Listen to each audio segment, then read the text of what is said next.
Hey folks, in this video we're going to talk about my new daily driver. It's a car that everybody loves to hate. Some people even say it's evil.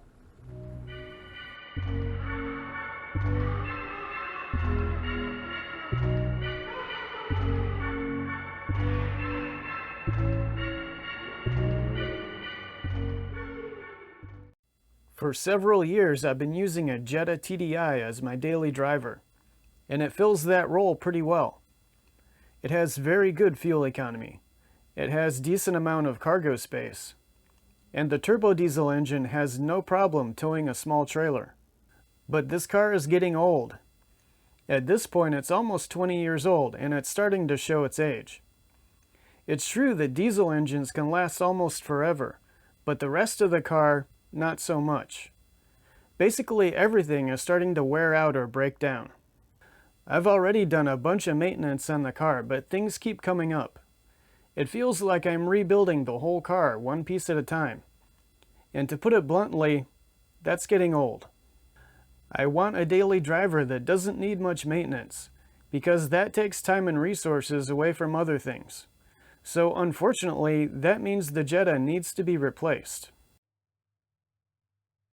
So now the question is, what to replace it with?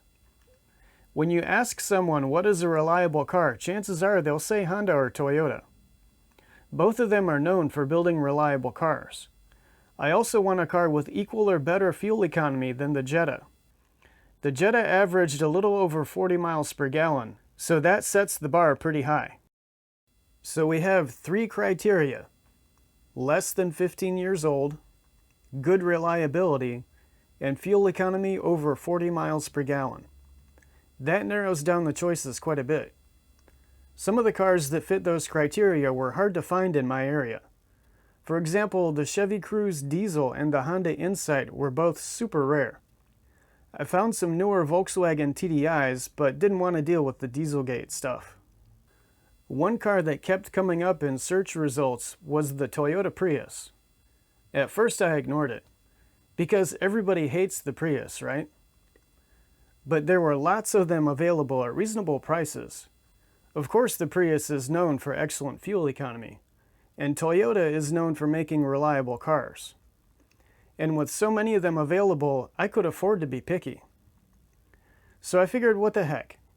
I'll test drive a couple and see what I think. Okay, you know where this is going, right? Long story short, I ended up buying a second generation Toyota Prius. This is the car the internet loves to hate, and I'm sure I'll get some pushback because of it. But this is my daily transportation we're talking about. This car met the criteria I set forth, so we'll see how it works out. And of course, if I decide I don't like it, I can replace it with something else.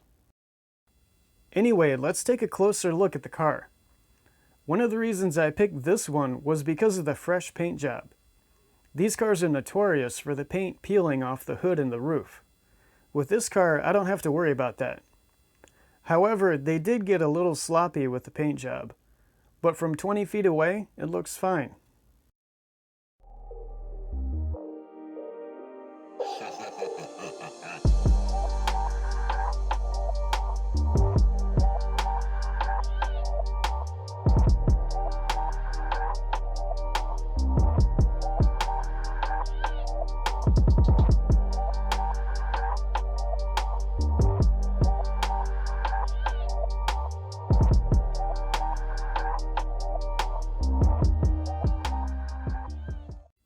The interior is in pretty good shape considering the age of the car.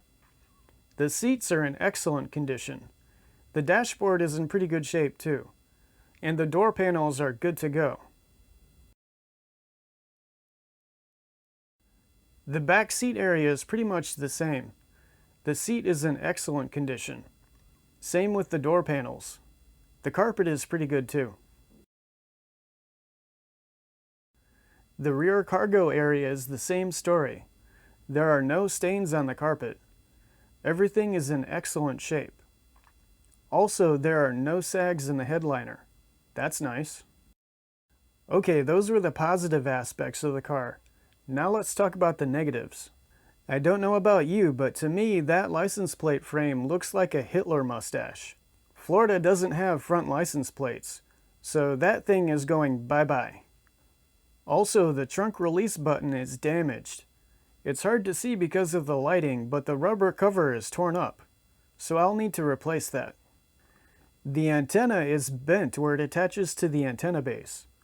Plus, I noticed the radio doesn't pick up radio stations very well, so the antenna might be broken. All of the wiper blades need to be replaced. The rear wiper blade is completely trashed. The front ones are usable, but they leave streaks on the windshield, so I'll just replace them all. Moving on to the interior, the touchscreen has sun damage. I'll have to figure out how to repair that. Also, the rear view mirror is pretty loose. It basically just flops around, but that's easy to replace. And the glove box has seen better days. That's also easy to replace. This adds a few things to my to-do list. I can probably find some of these parts at the junkyard, and that'll save me some money. Plus, most of these parts are easy to replace. The one exception is the touchscreen. That might be a challenge, but we'll get it figured out.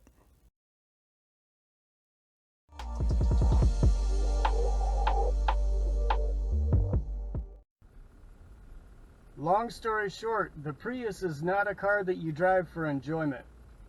Shocker, right? It's basically an appliance on wheels. And for a daily driver, that's basically what I need. I need a car that'll get me from point A to point B economically and reliably with minimal fuss.